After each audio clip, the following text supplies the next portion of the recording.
भाग्य just keep ringing.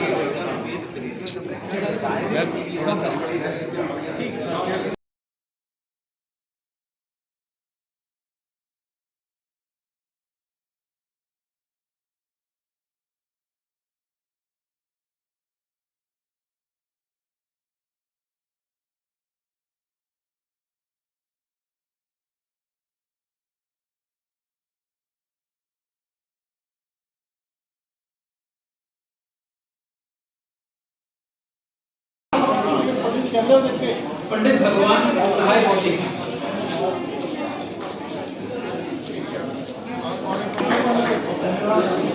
बहुतों को आपने डॉक्यूमेंट्री में देखा होगा।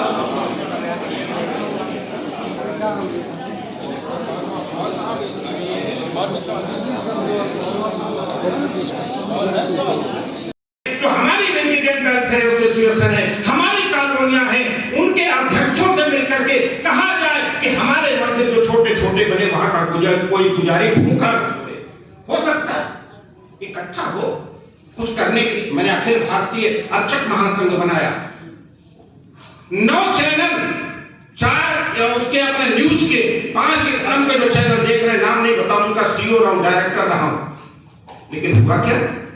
इकट्ठा करने के लिए चला तो कहीं ना कहीं हमारे ऊपर ही आरोप लगा दिए कि जातिवादी पंडित जी क्या करता है। हमें खुद सोचना पड़ेगा और पंडितों को भी सोचना पड़ेगा। वो गायत्री पढ़ने वाला पंडित, वो शाखा सूत्र लगाने वाला पंडित, तिलक लगाने वाला पंडित, शिखा रखने वाला पंडित, आज शिखा विहीन भी दिखाई पड़ता है, जनेऊ विहीन भी दिखाई पड़ता है, तिलक विहीन दिखाई पड़ता है। हो गई है पीर पर्वत सी पिघलनी चाहिए, अब कोई गंगा निकलनी। बहुत कुछ हो गया है। ब्राह्मणों को दोष दिया जाता है, ब्राह्मणों को इग्नोर किया जाता है, ब्राह्मणों को सब कुछ थोपा जाता है ब्राह्मणों के ऊपर। लेकिन ब्राह्मण क्या कर रहे हैं? जन्म से लेकर के मृत्यु तक सारे क्रियाकर्म कराने वाला वो ब्राह्मण होता है। आप यहाँ बच्चा पैदा होता है, आशीर्वाद देने के लिए ब्राह्मण है, लेकिन वो परंपरा समाप्त हो गई है। आशीर्वाद देकर के वो शांत हो जाते हैं। ब्राह्मण भूखा रहता है, हमारे घर में अग्नि जलती है, ब्राह्मण सूखा रहता है, लेकिन किसी को कोई कहीं पता नहीं। हम बहुत से गूगल दादा के बहुत से अर्थ बताते हैं, तमाम सी मीटिंगें होती हैं, तमाम सी रैलियां होती हैं, लेकिन एक बात याद रखना, खुदी को कर बुलंद इतना कि हर तकदीर से पहले खुदा बंदे से खुद पूछे, बता तेरी रजा। ब्राह्मण इकट्ठा जब तक नहीं होगा, हिंदू धर्म की हम बात करते हैं, पूरे देश में हिंदू धर्म की बात करते हैं। ये हमें राव जी ने बताया था कि पुजारियों के लिए रखा गया। दिल्ली में पुजारियों की स्थिति क्या है? उस स्थिति को केवल केजरीवाल बदलने वाला नहीं, उसके बदलने से नहीं बदलेगी। हमें भी कहीं न कहीं मैदान में उतरना। हम केवल केजरीवाल को दोष देते रहे, हम केवल मांगते रहे हमें 16,000 दे दो, 20,000 कैसे मिलेगा? इकट्ठे होकर 1 लाख रामलीला मैदान में चले जाओ, वहां पर लाठी खाओ, गोली खाओ, मिलेंगे 15,000, लेकिन यहाँ बैठ करके केवल मीटिंग करके बोलते रहने से 15,000 का 5,000 मिलेंगे। इसलिए भारतीय संस्कृति, सनातन संस्कृति, हिंदू संस्कृति को परिपुष्ट करने के लिए हमें फिर मैदान में उतरना पड़ेगा। हमें अपना बल देखना पड़ेगा। जिस प्रकार से भगवान हनुमान जी मारा, पवन तनय बल पवन समाना, बुद्धि विवेक विज्ञान निधाना, कवन सुकाज कठिन जगमाही, जो नहीं होई तात तुम पाही, राम काज लगी तब अवतारा। तुम्हारा अवतार सनातन संस्कृति के लिए हुआ है, तुम्हारा अवतार भारतीय संस्कृति के लिए हुआ है, तुम्हारा अवतार वैदिक। पंडित जो थे वो एक पांडुलिपि को सोने से ज्यादा कीमती समझते थे। सोना दे देते थे, कोई छीनने आता था, पर पांडुलिपि नहीं दिखाते थे, पांडुलिपि नहीं देते थे। पर उनकी इतनी दरिद्रता हो गई कि पंडिताइनों ने पांडुलिपियों की लकड़ियों से चूल्हा जलाना शुरू किया। लकड़ी नहीं थी उनके पास, और पांडुलिपियों को किचन गार्डन में फेंक दिया, किचन गार्डन में, क्योंकि उसको ग्रंथ को आप जला नहीं सकते। और उनके बच्चे, उन्होंने देखा कि जो लड़का, जो बच्चा अंग्रेजी शिक्षा लेता है वो तो आगे बढ़ जाता है। और ये मेरे पिताजी पांडुलिपियां संभाल के खाने के भी मोहताज हैं, तो उनके बच्चों ने संस्कृत भाषा पढ़ना, वेदों का अध्ययन और ये सब, और पुरोहितगिरी सब बंद कर दिया। जो चंद्रशेखर जी साउथ के वहाँ जो बहुत बड़े विद्वान थे, उन्होंने कहा कि अगर अयंगार अय्यर्स की आज ये दुर्दशा है, उसके लिए वो खुद जिम्मेदार है, क्योंकि उनका धर्म था वेद अध्ययन और मंदिरों की सेवा। उन्होंने अंग्रेजों के आने पे अंग्रेजी सीखनी शुरू की, सारी नौकरियां करनी शुरू कर दी। आज उनके सारे बच्चे सिलिकॉन वैली में हैं। कौन ब्राह्मण साउथ का आज का वेद पढ़ रहा है? कोई नहीं पढ़ रहा। तो ये कहते लोग कि जी वेद पढ़ने नहीं देते थे, गलत है बिल्कुल। मैं कहता हूँ अब तो 200 रुपए में मिल जाते हैं 4 ट्रांसलेशन में, आप पढ़ लो। अब तो ब्राह्मण भी नहीं पढ़ते, क्योंकि वेद पढ़ना आसान नहीं है। तो ये दुर्दशा जब पंडित तारानाथ ने बताया, तो सर पंजाब के गवर्नर ने 1845-50 के करीब 66,000 रुपया दिया पांडुलिपियां रखने के लिए, संभालने के लिए। तो ब्राह्मणों का मैं बहुत साल पहले जसोला गांव होता था, अब तो दिल्ली का पार्ट है। मैं जब यंग था तो उसका रिसर्च करेंगे तो जो लंबरदार साहब थे, जाट वृद्ध, भारत में जो पंडित परंपरा थी, हर गांव में पंडित, वो टीचर भी था, वैद्य भी था और सलाह देने वाला साइकियाट्रिस्ट भी था। वो पंडित जो ब्राह्मण थे, वो moral examples, social role models and intellectual leaders थे society के। Intellectual leaders थे। This is Karl Marx. This is not an RSS worker talking. Deep respect to you. ये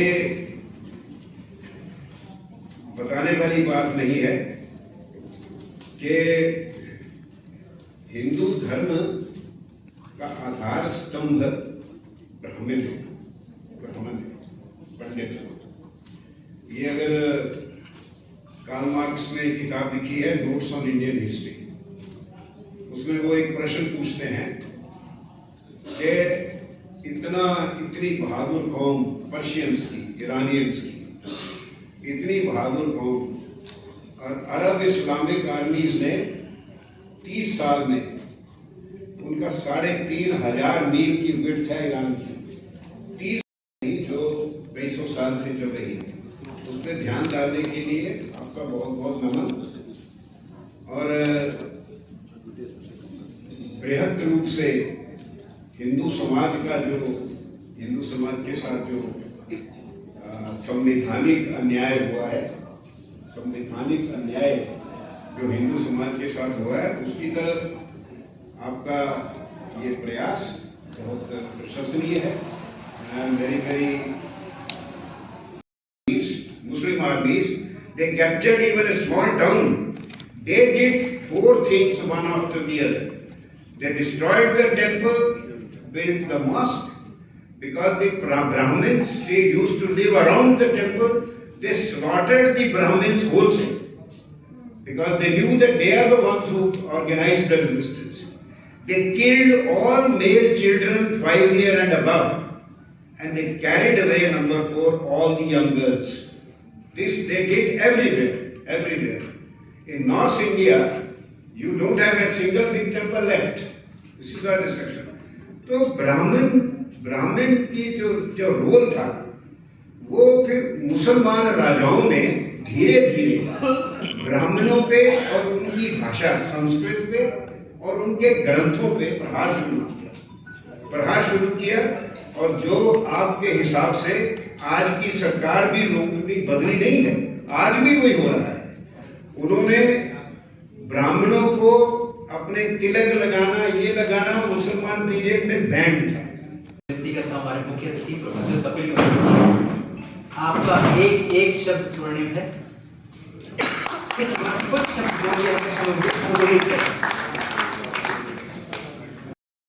रहते हैं।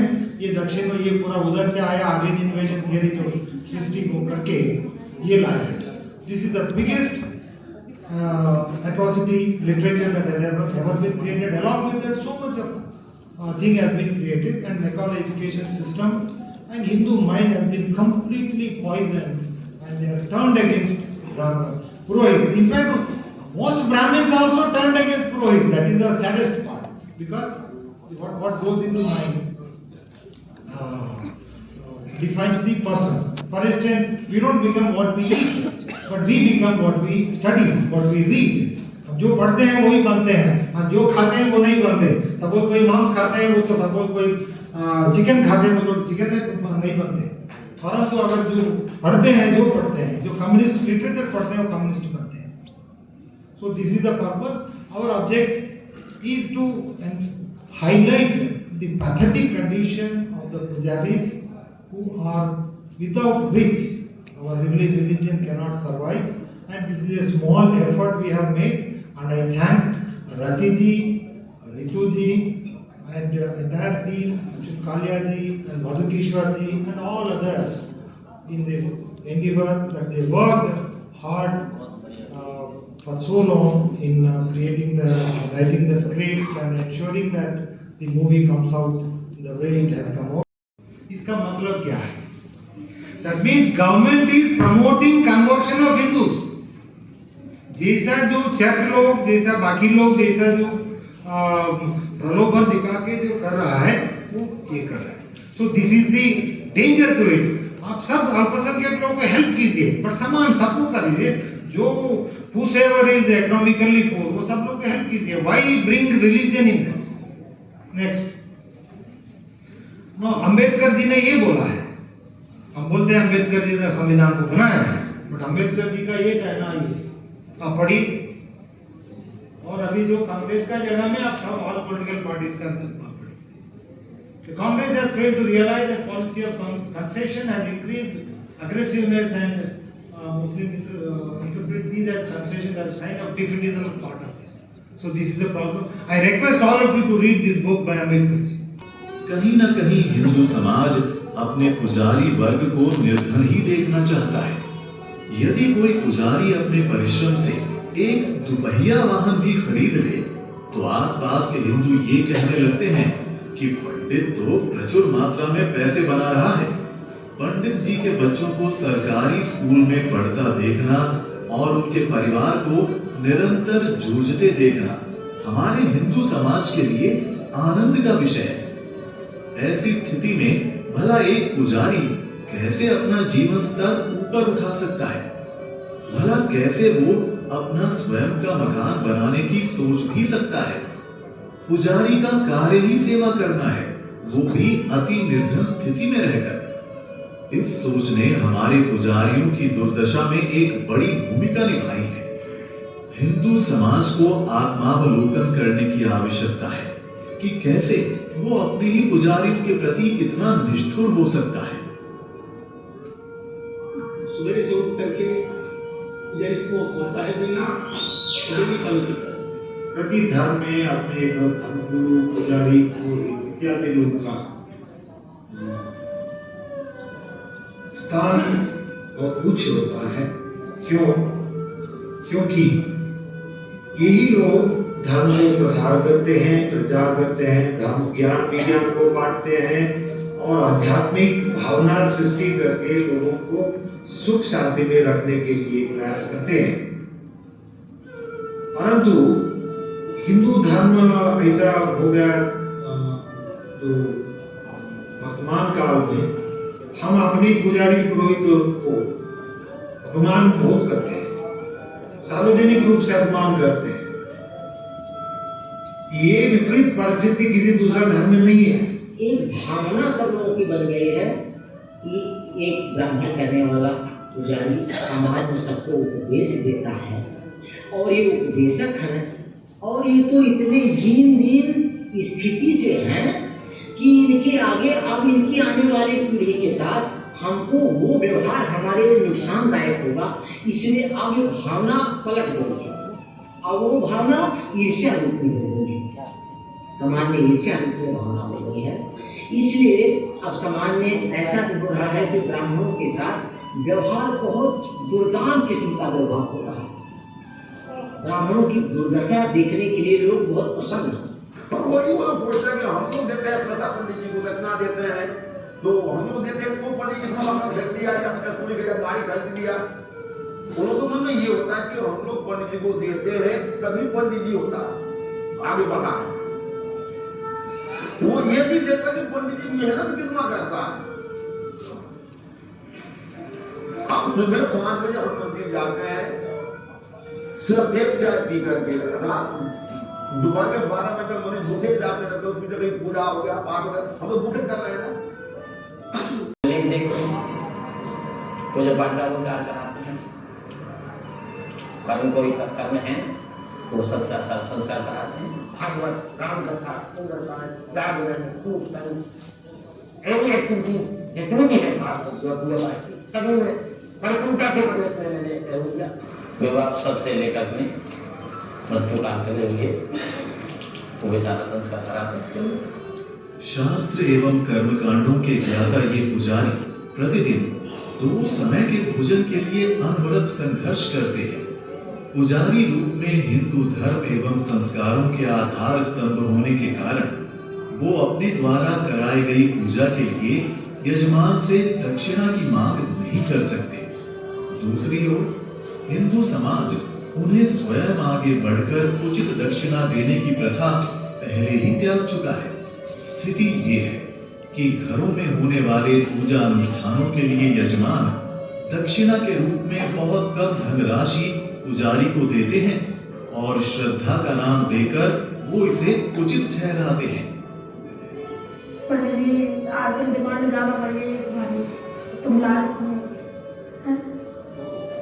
पंडित तो पहले 1.5 रुपया दे वही में खुश हो जाते थे, पर 1.5 रुपये में आप बताओ कि गुजारा होता है? नहीं होगा।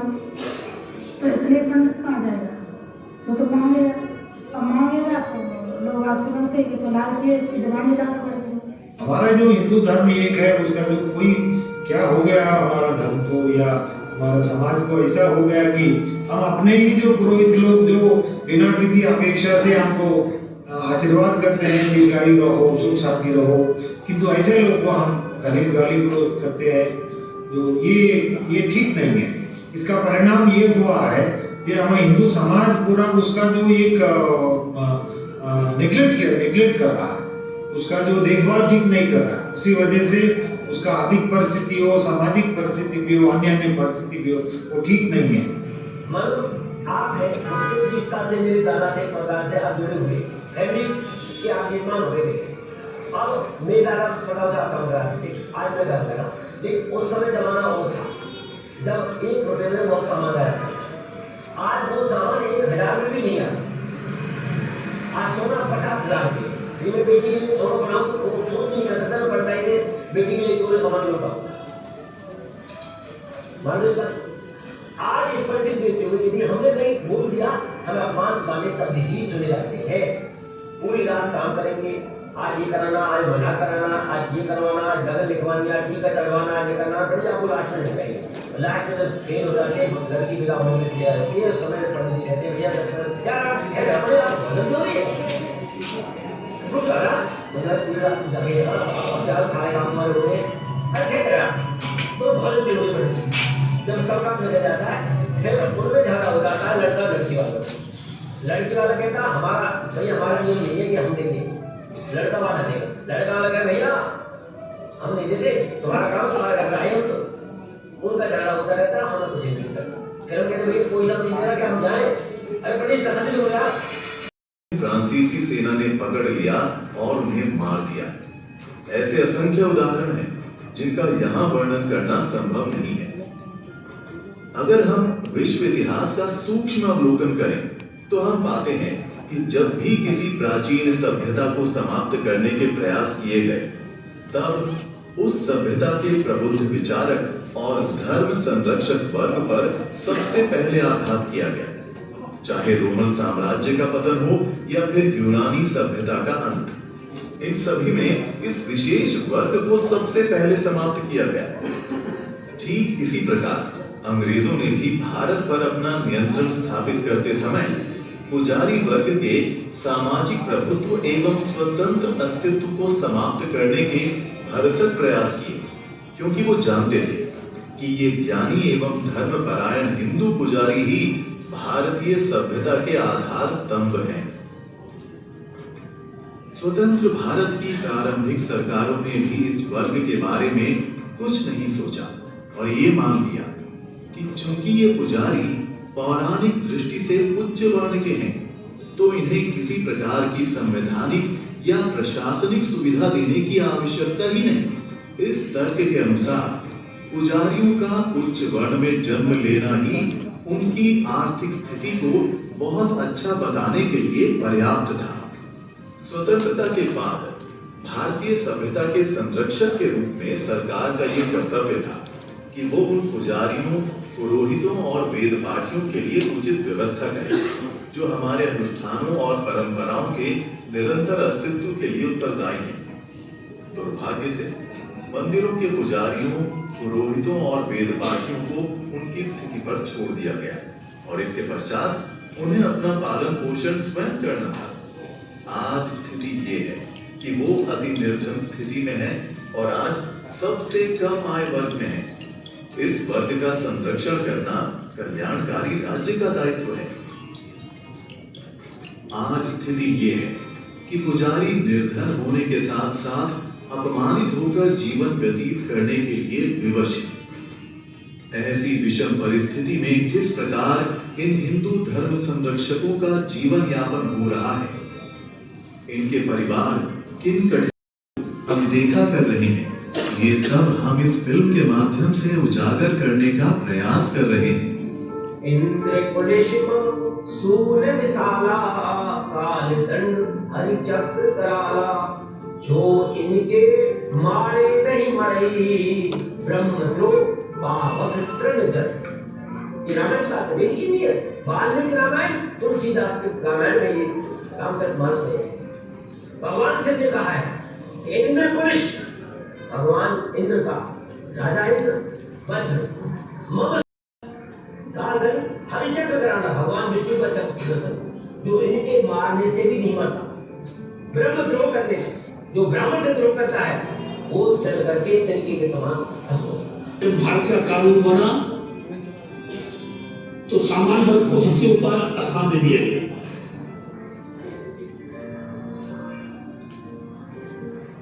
क्योंकि ये बोल ना पाए, पहले कुछ होता है, वो भी पार्टी आज डिस्कस करती है तो कहते हैं जात सबसे ऊंची है, इनके पास सब कुछ है, लेकिन कभी उसको टटोलने की कोशिश नहीं किया कि उच्च वर्ग में भी गरीब वर्ग है। अगर गरीब ना होता आदमी तो दिल्ली सरकार में कोई नौकरी करने क्यों जाए? इसलिए कि दूर से आकर के दिल्ली में छोटे छोटे या बड़े मुल्कों में पूजा कर रहे हैं तो टोटल बाहर के हैं, दिल्ली का नहीं है। दिल्ली का ब्राह्मण बहुत दुखी है, बहुत परेशान है, हर मंदिर का पुजारी। आप चाहे वो समाज की कई कारणों से वो न बोले, लेकिन सत्यता है कि उनकी व्यवस्था ठीक नहीं है, न रहने की, न काम की, न कोई तरह की व्यवस्था ठीक नहीं है। दिल्ली के पुजारियों को मंदिर सेवा के आधार पर दो वर्गों में बांटा जा सकता है। पहले वर्ग में वो पुजारी आते हैं जो स्वयं अपने मंदिर के संचालक होते हैं, अर्थात उनके मंदिर किसी समिति के अंतर्गत नहीं आते। समिति की अनुपस्थिति में उनके लिए किसी प्रकार के वेतन की व्यवस्था नहीं होती।